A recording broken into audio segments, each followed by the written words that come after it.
Okay, so I'm going to start over with introduction of myself for the sake of this video. I'm David Dickinson. I'm the Downtown Events and Permitting Coordinator for the City of Eugene Cultural Services Department.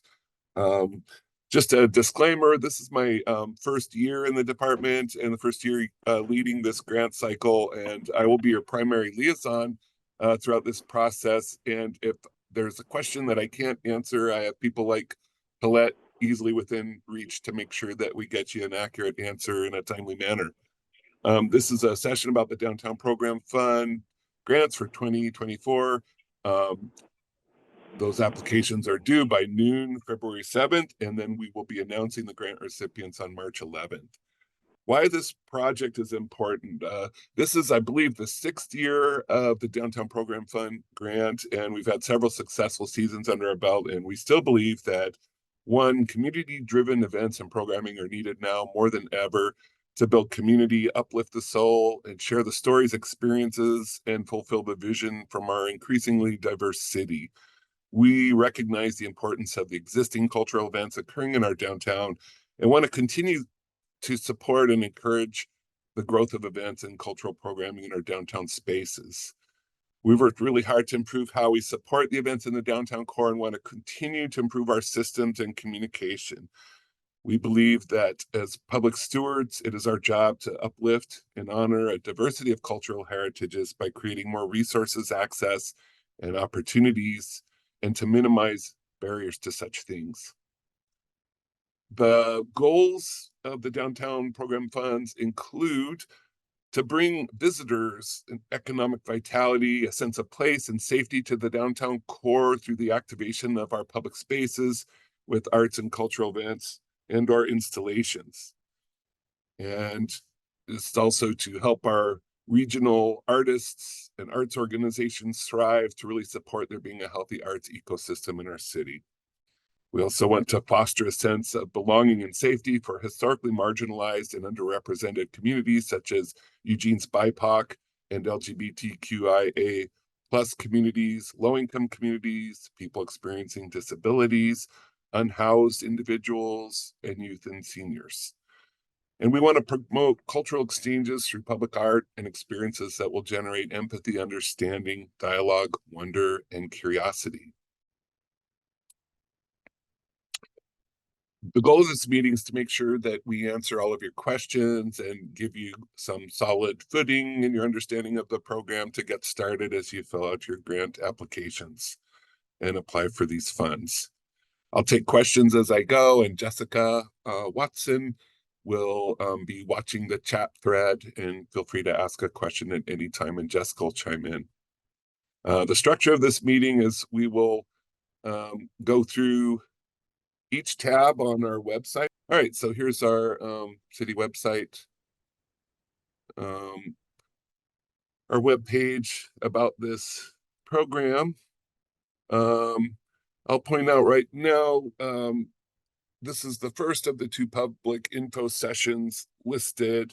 Coming up in a couple of weeks on Monday, January 29th, we have an in-person work session at the People's Collective location at 1695 Jefferson Street. That's really a work session, kind of assumes that you've already begun working on your grant, and we're there to help you in areas that you get stuck or may want some input.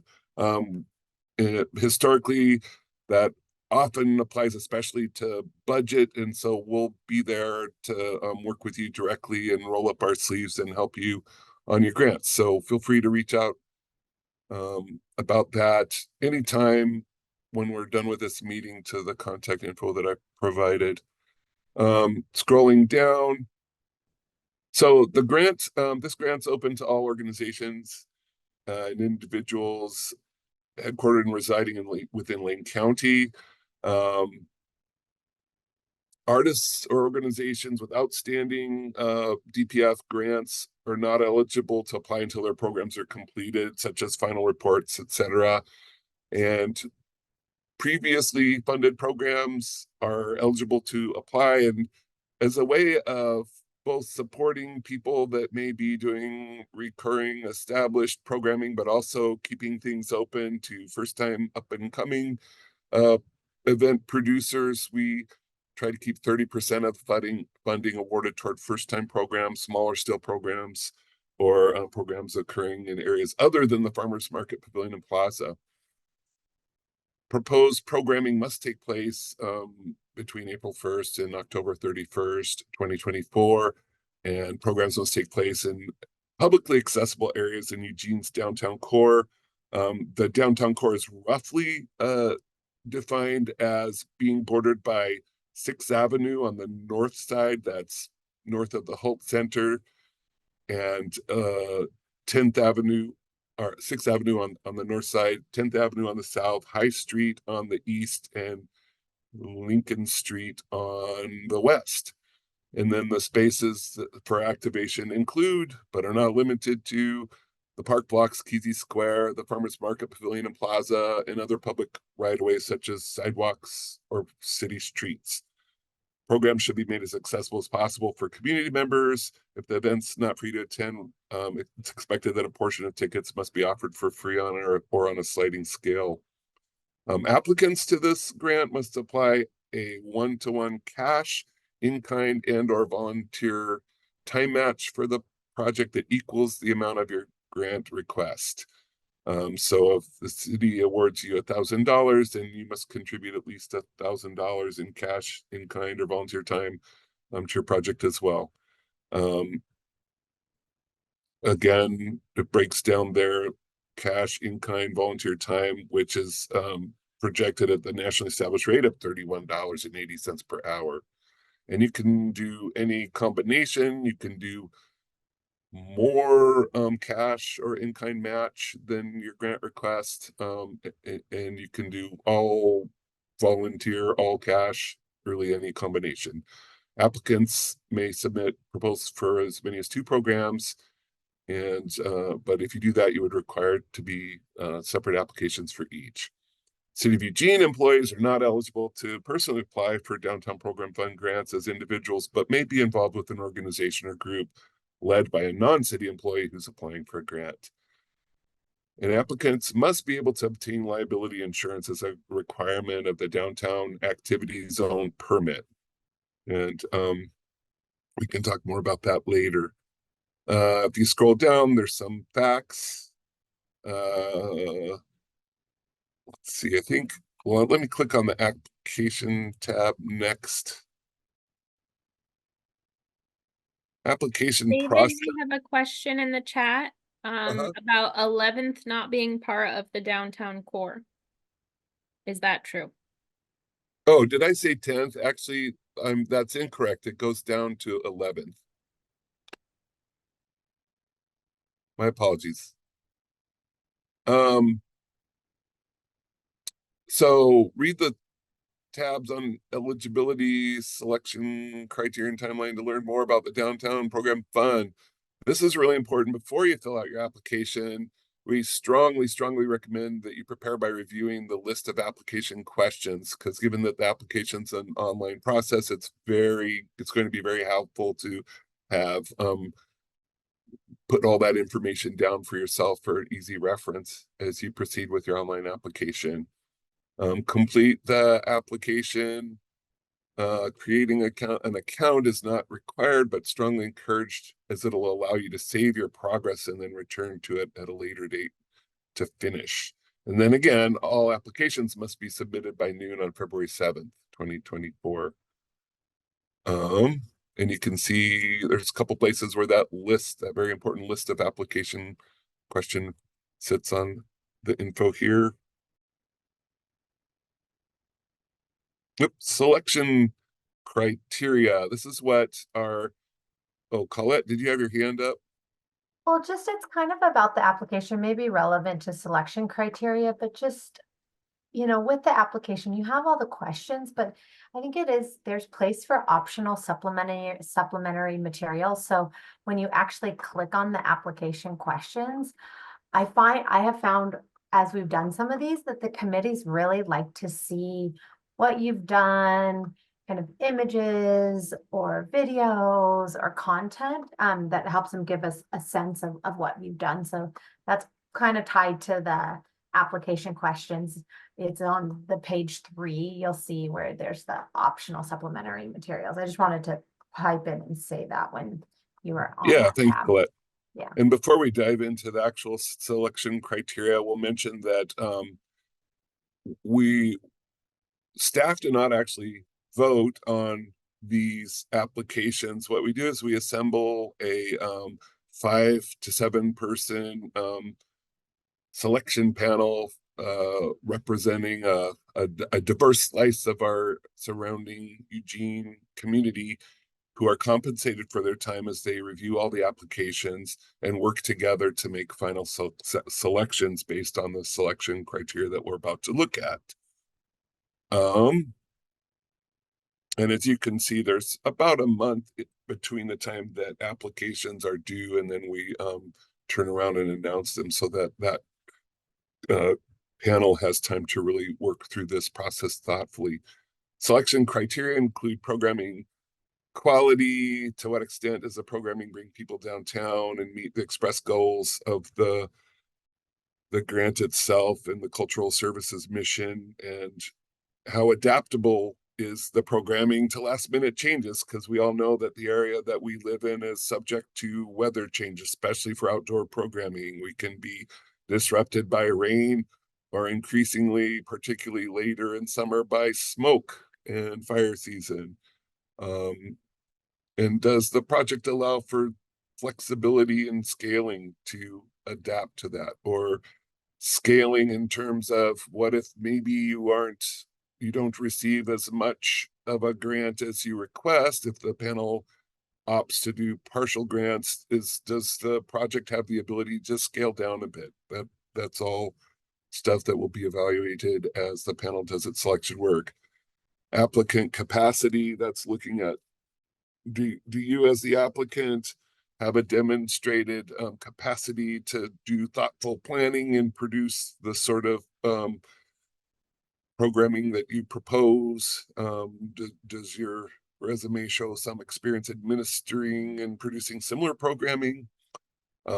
Community impact, how will this project demonstrate community engagement with the communities that the applicant serves and or represents? And to what extent does the project impact the community that the applicant serves? Equity, inclusion, and diversity are very important in this decision making. Is the program accessible and welcoming for all community members? And are diversity, equity, inclusion incorporated into the production? Does the program support historically marginalized or underrepresented communities? Does it provide access, opportunities, and or resources to these communities? And is the applicant's marketing plan sufficient to connect with these communities? Budget, does the budget look thorough and complete? And that is typically an area that many applicants struggle with, and something that if you find yourself having difficulty, then we might consider joining us on January 29th for the in-person working session. Expectations and support. So awardees, if you get the grant, it's expected that you would conduct all the marketing and promotion of your program, aside from some limited marketing support from cultural services. That's Martin's specialty. That's why he's here, keeping tabs on this process. And then we'd also expect that you include the City of Eugene Cultural Services logo on your visual marketing materials as a sponsor, and any written materials such as press releases, etc. Upon completion of the program, we also expect that you would submit a final report form, which we provide, and provide the city with 3 to 5 high quality, copyright-free digital photographs of the program for our use in further future city promotions. And then finally, the awardees receive 80% of the funds upon award notification, and then the remaining 20% is awarded after we've received that final report form and photos, which is to be no later than November 15th, 2024. And then support from our department, in addition to funding, fund awardees We'll also receive an initial consultation with our events team, um, including advisement on permits and assistance in scheduling meetings with any departments that your activities may require further permitting from. That's just to really check in and make sure that your plan, that we can help you cover all bases and avoid any parts from falling through the cracks. We'll also provide from Martin and team a marketing toolkit with tips on best practices for promoting your event. And then the marketing contributions will be limited to mentions on our website and our social media posts. And as an awardee, you're expected to manage and fund all other marketing campaigns for your program.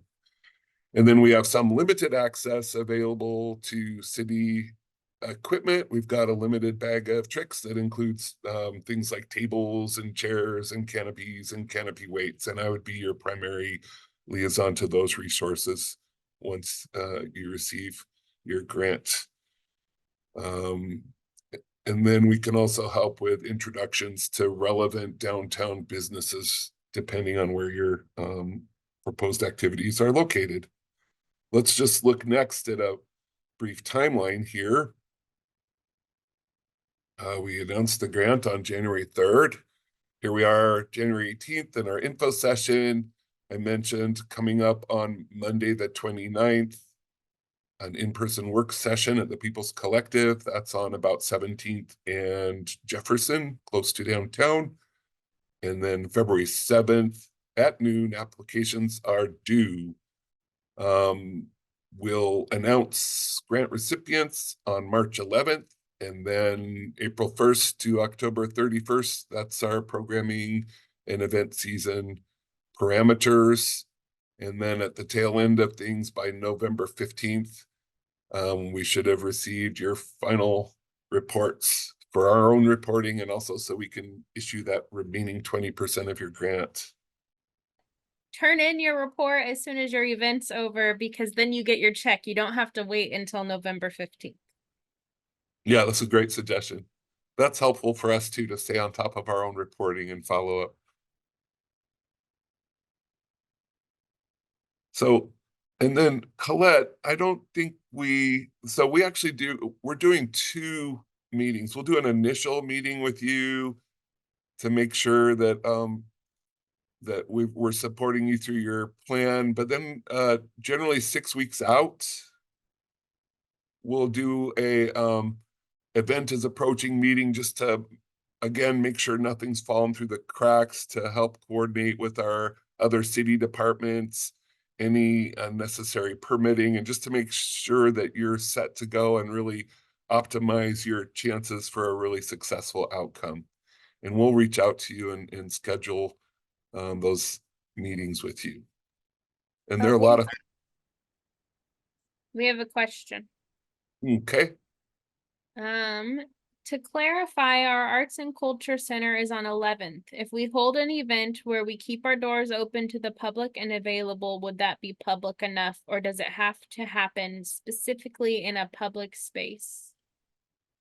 I think we'd really have to see the application, but my understanding is what you described is an eligible activity. Colette, I'll defer to you with your longer experience with this. Did you say you thought it was an eligible? Yes, an eligible? Is eligible. That's my sense too. Yeah. I think it's absolutely worth applying and giving your services. I think what would strengthen the application is make sure that somehow you're drawing people into the space. So there's some visual representation, out in the public right of way. Like on the sidewalk. Yeah. Exactly. Great. Thanks for that question. Okay, any other questions? Did I just see one appear in the chat? Jessica just followed up with super. We know plenty of ways to draw folks in from the sidewalk. Great. Thanks, Jessica. While you do that, maybe I can just support and talk a little bit about the budget for folks. I think the grant budgets, I'll just say, are difficult, and they are at a place where your revenues and your expenses have to equal out. And I'm I want you all to know that the committees do look at the budget, but not always. It depends on the committee with like a fine-toothed comb. What they want to see is that you have the capacity to do that, that there's not some weird anomaly with your budget where you're like, we're making all this money, but our expenses aren't as high. And I think there are some things like if you're wanting to borrow equipment, you can put that as an in-kind expense, and you can always reach out to us if you're like, this is not making sense. And we do encourage you to come to that in-person session if you get in here and you're like, this is kind of tricky. So I just want you all to know, like, if for some reason you're like, oh, it's not exact and you're a little bit off, you're not going to get dinged by the committee, but we want you to see that it's like really as thought through as possible. Okay, so here is a typical budget. We've taken the liberty to put in several of the titles, the things you might come across as potential revenue sources over here on the left side. Business, corporate sponsorship, you know, if someone is giving you money to put on your event to help pay for your expenses. Foundational grants, you might have some of those. That would be like Collins Foundation. Are there any other foundations that these folks might have? These are probably some bigger ticket items, so this might not be applicable to your event.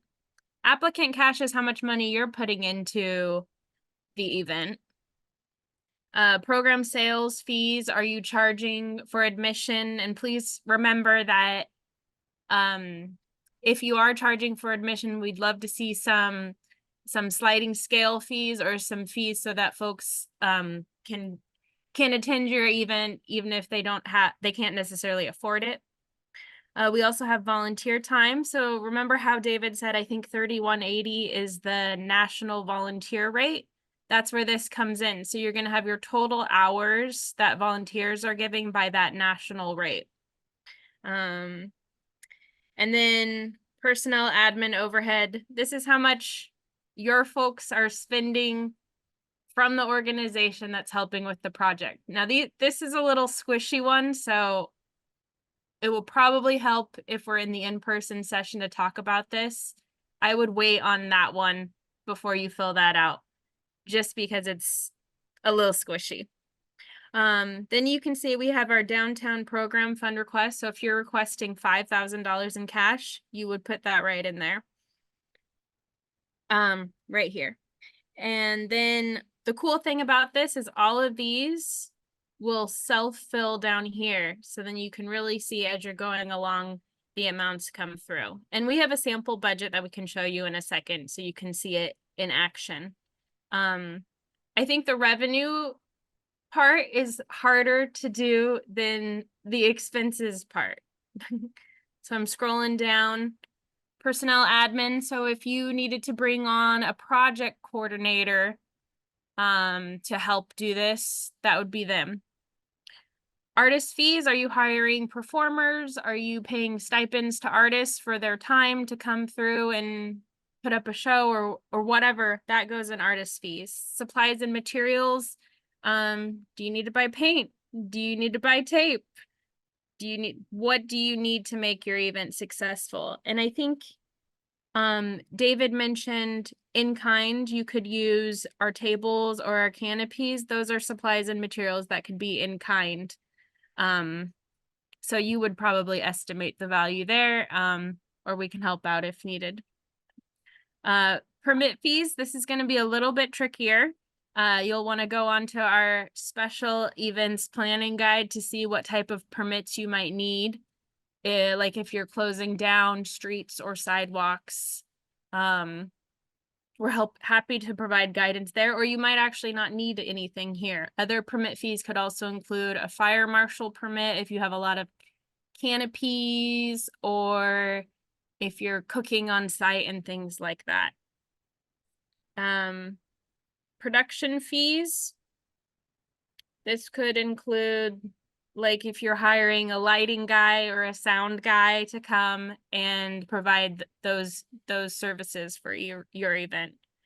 Promotion and marketing, that could be printing flyers, paid social media ads, things like that. And then volunteer time, here it comes back to haunt us. Whatever you put in volunteer time is going to be the same in your revenue and your expenses. So why do revenue and expenses need to match?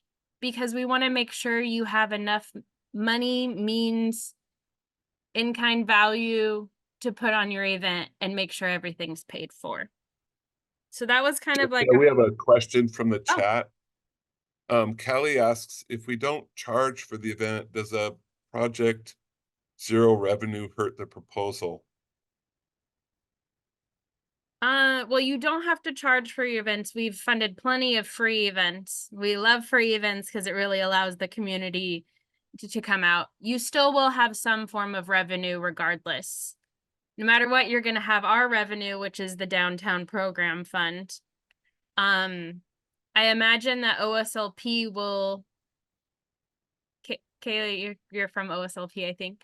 I imagine that y'all are going to put in some time and money into whatever you end up doing.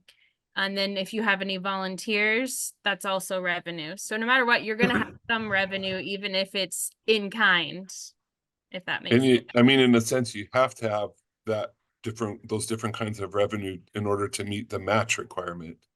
Correct. And as David Right. I just, it just seemed, yeah. Thank you.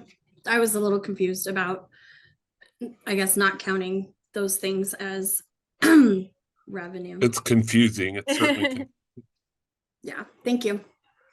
Yeah, you're welcome. Yeah, budgets are definitely special and they make your brain stretch in ways that don't make sense sometimes.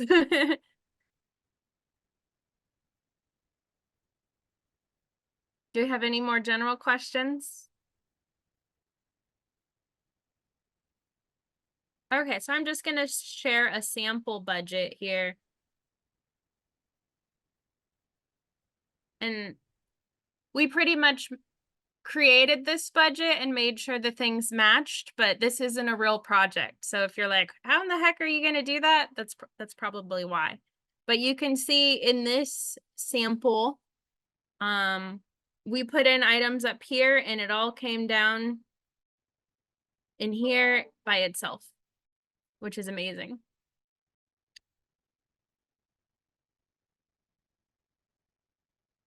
So as I mentioned, volunteer time is always in kind because we don't pay our volunteers. So it's them giving their time. One more important distinction, I guess, is cash is anything that you're physically handing over money for. In kind can be a lot of things. It could be the city letting you borrow our canopies. It could be volunteers coming in and providing free labor. It could be a radio station, instead of making you pay the full amount, giving you a really good discount. So sometimes it could be half cash, half in kind. So that's where it gets a little squishy too. But just think about it. Is it something you're actually paying cash for, or is it a value you're getting where cash isn't exchanged? The other thing I wanted to mention was, Jessica, just a little clarification and maybe have Colette answer this, because when I was viewing last year's session, Colette and Claire said that if we're to loan pop-ups and things like that, that would not be counted as in kind at this point, because the reason was that we weren't quite sure what would be required yet, and we probably wouldn't be allocating those resources before the grant is actually awarded. But I mean, Colette, that's your call. I'm just, because I just was viewing last year's session recording.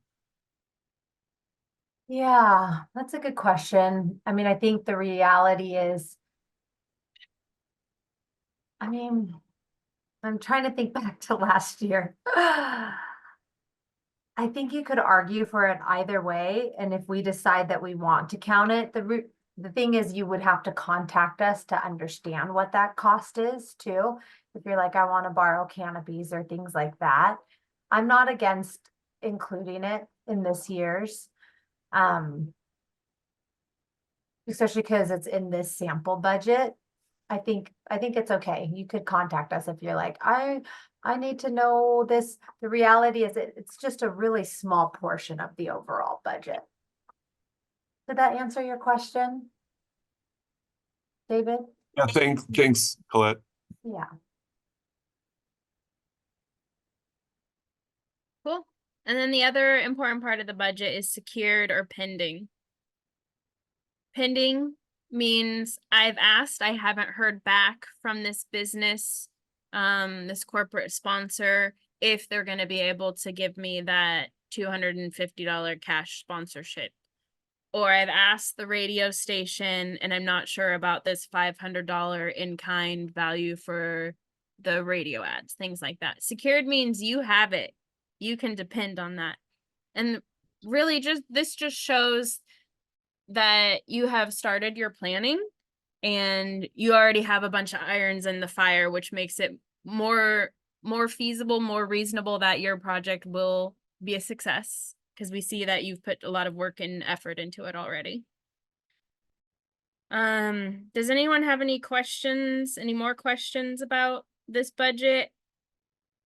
And again, we'd love to see you on the 29th so we can actually talk through your project. It's really helpful to have someone that you can just turn around and ask a question to when you come upon them, because these budgets are tricky.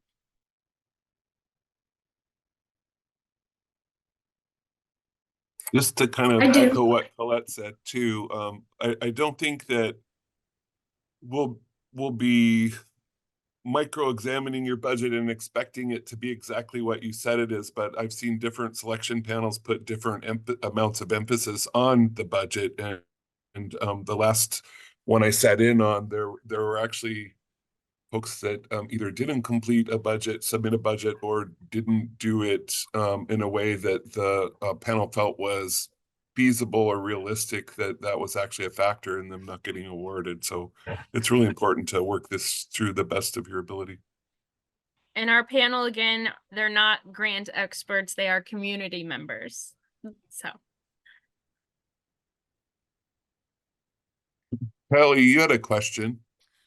Yeah, I'm curious. Now I'm kind of I'm thinking a little bit about a couple of different projects that we could apply for.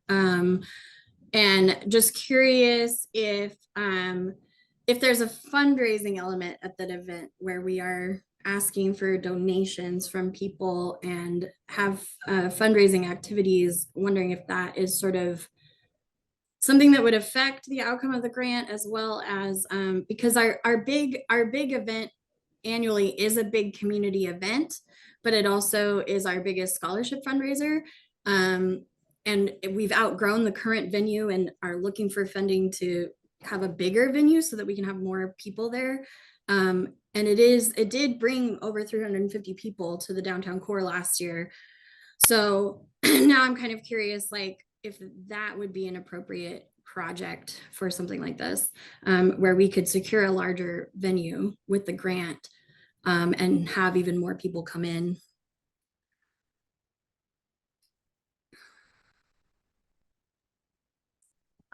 I think that's definitely feasible. There have been other projects that have been awarded that have had donation requested by the public. I think for us, it's more, is it ticketed? And then ensuring that it's still accessible. And because it's donation only, I would argue that it is accessible because it's not a requirement to pay. Yeah. And our organization is all about accessibility and inclusion. So we could definitely put those parameters in place for sure. Yeah. I think the main thing is you want to go back to the goals of the downtown program fund and make sure that event is aligned with the goals. And if so, go for it. Okay. Wonderful. Thank you. Your question brought up something in my mind that I just wanted to say that, David, I don't know if you talked about this, like, the farmers market pavilion has become a hot commodity as a place to hold events. It's a great public place. And we are getting ready to launch our new fee structure. And what we're realizing is we've set aside some money from kind of our downtown program fund grant pot to help pay for farmers market pavilion fees, because recognizing that some folks might not be able to pay for those. And we can't even say what they are because the fee structure is not laid out yet. And so we just want you all to know that we're thinking through that. So when the farmers market pavilion does become open, we've kind of set aside some money so that would not necessarily, or the full cost would fall on your organization. We have a small fee waiver fund, which is similar to what we're doing with our other grant, our Art in the Parks grant.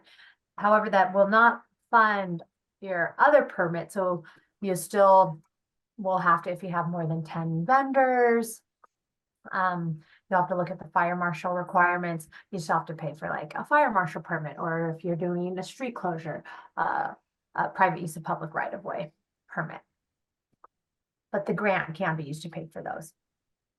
On that note, if you're thinking about or have questions about the pavilion, farmers market pavilion as a location for your event, I'm sharing now the contact info, and I would encourage you to reach out and get your questions answered by the staff that work that venue.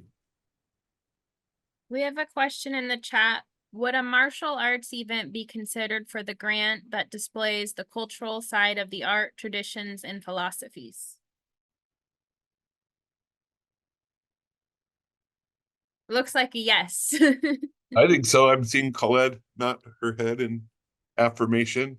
Yeah, I That's think as certain. long as look at your grant idea compared to the goals, and if they match, apply.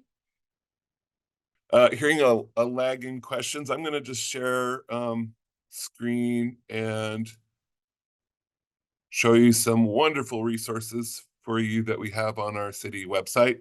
I did put these links in the chat earlier. This page is about resources for special event organizers. You can see there's a link about event insurance. There's a list of permit considerations. And then this is one of my personal faves, the special event planning guide. I'm going to click on that. And nothing's happening. Oh, here we go. This is a really helpful compilation, 20 pages of various interdepartmental considerations for you if you're planning your event, and definitely check that out. And then I'm always here, and our staff are here to answer any questions about this material. Colette, since you've done this a few rounds, can you think of anything that we've omitted at this point that we should touch on?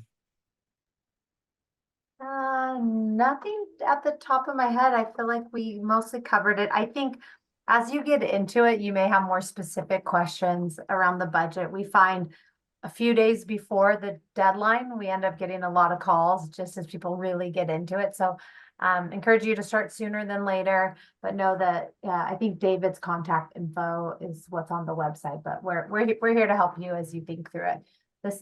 We are so grateful for the community producers that come downtown to host their event, bring your community down. For us, downtown is key and vital to our communities, like health and well-being, and we're really continuing trying to support downtown and downtown businesses. And so this is part of the overall well-being and vision for a vibrant downtown.